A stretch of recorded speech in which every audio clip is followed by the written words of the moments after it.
જો તમે ઈચ્છતા હો કે તમારા ઘરમાં પૈસા જ પૈસા હોય તો આ 7 વાતોનું હંમેશા ધ્યાન રાખો. શું તમે રાત દિવસ મહેનત કરો છો છતાં ઘરમાં પૈસા નથી ટકતા? શું તમારા ઘરમાં વારંવાર ઝઘડા કે અશાંતિ રહે છે? તો થોભી જાઓ, ક્યાંક તમે અજાણતા તમારા જ ઘરમાં આ નાની ભૂલો તો નથી કરી રહ્યા ને? આપણા શાસ્ત્રો અને વાસ્તુ મુજબ અમુક એવી નાની નાની આદતો છે જે આપણા ઘરની આર્થિક સ્થિતિ નક્કી કરે છે. તો ચાલો તેના વિશે જાણી લઈએ. 1.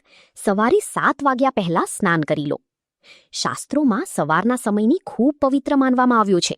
વહેલા ઉઠીને સ્નાન કરવાથી શરીરમાં સકારાત્મક ઉર્જા આવે છે.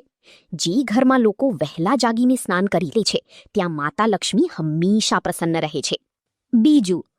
રસોડામાં કે રૂમમાં એઠા વાસણો ન રાખો. રાત્રે ક્યારેય પણ એઠા વાસણો રસોડામાં કે બેડરૂમમાં છોડવા જોઈએ નહીં. આમ કરવાથી ઘરમાં ગરીબી અને બીમારીઓ આવે છે.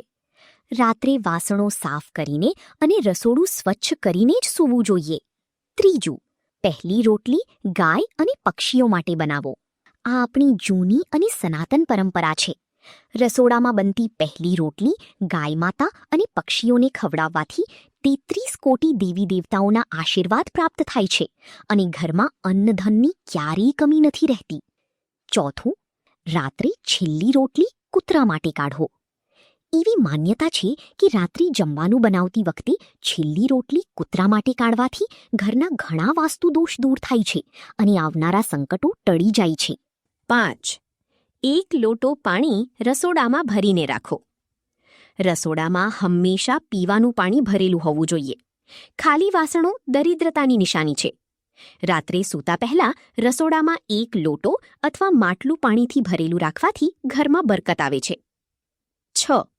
સવારે ઉઠતા જ બાળકોને રડવા ન દો. દિવસની શરૂઆત હંમેશા હસતા મુખે થવી જોઈએ.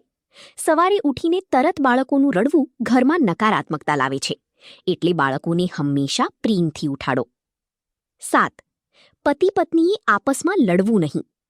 કહેવાય છે કે જે ઘરમાં ક્લેશ હોય ત્યાં ક્યારેય લક્ષ્મીનો વાસ થતો નથી.